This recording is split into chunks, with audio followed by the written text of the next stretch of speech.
instalação do produto, custo da instalação, manutenção, é bastante importante na hora de decidir entre o laminado e o vinílico, né? Hoje a gente fala sobre instalação. A instalação do laminado, ela é uma instalação mais conhecida, um produto mais antigo.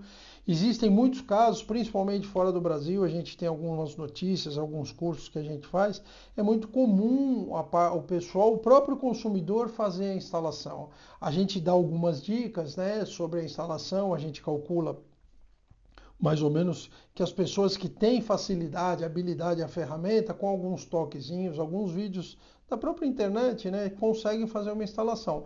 Mas normalmente quando a gente vai executar um vídeo, não é exatamente o mesmo cenário. Isso que é difícil gravar um vídeo com todos os cenários.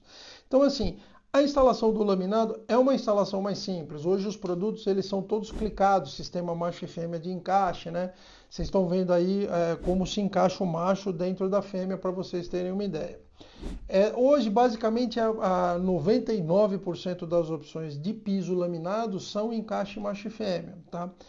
Outra coisa, o piso laminado, a régua do piso laminado, vocês estão vendo aí, ela é rígida, né? Ela é uma madeira, ela é um MDF, né? Então, por ela ser rígida, ela é menos exigente com a situação do contrapiso, tá? Ou seja, a gente costuma fazer um padrão assim, ela pode ter até 3 milímetros de desnível dentro de um espaço de 1 metro. Ou seja, você pegar uma régua de pedreiro de 1 metro, for pondo no ambiente, ela não pode produzir um vão de maior que 3 milímetros embaixo, tá? Sendo que 3 milímetros é a tolerância técnica do produto, tá? Para você não ter problema com qualidade. Agora, lógico, um ambiente que tem 3 milímetros a cada 1 metro e um ambiente que não tem nenhum milímetro a cada 1 metro, você vai se sentir muito mais confortável ao trafegar sobre o piso num ambiente que você não tiver desnível, tá? Então, assim, a gente julgar o que é bom, o que é ruim, o que te satisfaz, é você que vai ter que acabar tomando essa decisão. Mas com a gente falando com relação ao produto, entre um e outro, o laminado é menos exigente com relação à situação do contrapiso, tá? A falar com relação à instalação. E o custo?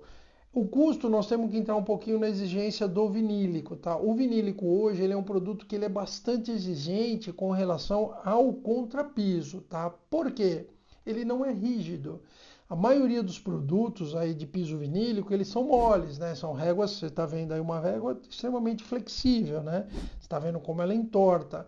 Onde a gente quer chegar com essa informação? Ela é um produto que ela vai sofrer mais uma incidência de desnível do contrapiso que está embaixo. Então, por exemplo, se você tiver um contrapiso bastante desnivelado, você tem que fazer a preparação do contrapiso. A gente costuma dizer que a grande maioria dos casos é necessário realmente que seja feito a preparação do contrapiso, tá? Nós temos no nosso site autonivelante, massa de preparação, primer, que são produtos que eu acho que é uma parte bastante técnica, talvez não seja esse o vídeo para a gente gravar. Nós temos vídeo aí com o pessoal da Quartzolite que fala bastante sobre essa a parte de instalação, tá? Mas assim, quando você fala que fazer a preparação do contrapiso, isso vai onerar bastante o teu orçamento, tá? Então, isso é uma coisa que você tem que realmente se preocupar. É difícil falar valores porque vídeo é eterno, né? Vai ficar aí bastante tempo e muda a moeda, muda os valores. Mas hoje em dia a gente poderia falar que você optando por um bom piso laminado ou optando por um bom piso vinílico, o vinílico vai ser no mínimo 40 a 50% mais caro, o gasto total da sua obra, do que o laminado, tá? Um outro ponto bastante importante com relação à instalação e custo do produto é assim, o vinílico, essa preparação de contrapiso, você não consegue fazer a preparação e já fazer a instalação. Então a gente tem alguns cenários que o cliente não tem, às vezes tem uma pessoa idosa, tem uma criança, ou tem muitos móveis. Não dá, por exemplo, você imagina hoje você habitando sua casa, eu falo, olha, nós temos que tirar tudo e fazer o contrapiso, ou nós temos que fazer parcialmente. Dá para fazer parcialmente? Não, faz um quarto, faz o outro quarto. Só que vai demorando mais. Por quê? Eu faço um quarto, tenho que tirar as coisas desse quarto, pôr no outro quarto. Esse quarto eu vou fazer a preparação do contrapiso. Em 48 horas, de 24 a 48 horas, eu preciso fazer a cura dessa preparação que a gente fez. Vou voltar no outro dia. Aí tem o outro quarto. Então, fazer preparação, montar no outro dia ou até no 48 horas depois, fazer parcial, isso vai impactar em custo.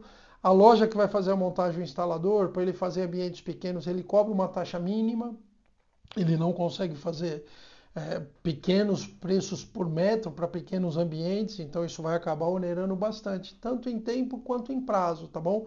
O laminado já não. Normalmente eles instalam assim, equipes, a gente tem bastante cliente que é instalador, eles instalam de 50 a 60 metros, ambientes vazios até 80 metros, nós já tivemos casos de instalação, indo dois instaladores, normalmente o profissional ou o ajudante, eles conseguem fazer essa faixa de quantidade de produto, tá? Com relação ao vinílico, já, a não ser que ele chegue na sua casa, não tenha móveis, o contrapiso esteja perfeito, que eu ressalto que é muito difícil, tá? Porque o piso vinílico, ele não tem encaixe lateral de macho e fêmea entre uma régua e outra. São réguas soltas.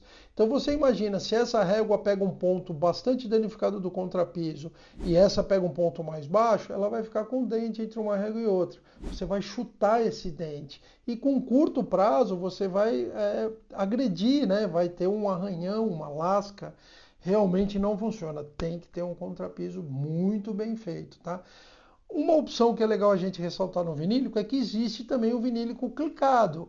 Ele veio com muita força para o Brasil nas primeiras importações, mas ele é menos exigente porque ele é encaixe macho e fêmea. Então, esse desnível que tiver, como essa régua tem que encaixar na do lado, ela mais ou menos se nivela. Tá? Mas você vai ter um problema do produto balançar. Quando você olhar no sentido oblíquo, assim, que faz um ângulo de 90 graus com luz, você vai ver bastante irregularidade, não é legal. A gente observa que a experiência de quem compra e tenta insistir no contrapiso ruim, no caso de vinílico, ele acaba não ficando muito satisfeito.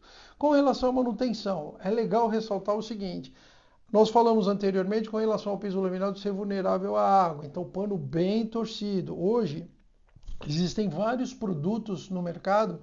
Você vai no supermercado, limpadores de pisos laminados específicos, alguns indicados pelo fabricante ou não. O que não tem erro é sabão neutro, né? Normalmente a gente tem uma formulazinha que nenhum fabricante especifica assim, mas pela prática de muitos anos no mercado a gente vê que funciona bem, tá? A gente põe meio balde, o balde normalmente tem 20 litros, a gente põe 10 litros de água e põe 5, 6 gotinhas de detergente neutro, pode ser o detergente de lavar louça, não tem problema. De preferência incolor, tá? Porque se você pega um limpador de um lava-louças que é roxo, por exemplo, ele tem um pigmento para ficar roxo. Esse pigmento a longo prazo pode impregnar no seu produto e dar alguma diferenciação de cor, não é legal. Pega o incolor, não tem furo. Torce bem o pano, varre primeiro, tira grãos, pedras, isso nos dois casos, tanto no vinílico quanto no laminado, tá? E depois passa o pano. No laminado, o pano bem torcidinho, de preferência depois passa um pano seco para não ter problema. Deixa o ambiente ventilar. Piso vinílico você já pode abusar um pouquinho mais com relação à limpeza. Pode ser um pano mais úmido. Mesmo sistema, tem limpadores de piso vinílico também no mercado, tá? Quando eu falei da diluição de detergente neutro porque esse não tem erro. Se você for fazer uma diluição de produtos, inclusive aqui no nosso canal a gente tem um vídeo que fala especificamente sobre limpeza de piso vinílico. A gente fala de diluição, enfim, fica muito claro. É um produto que a gente tem dentro do nosso site para vender, tá?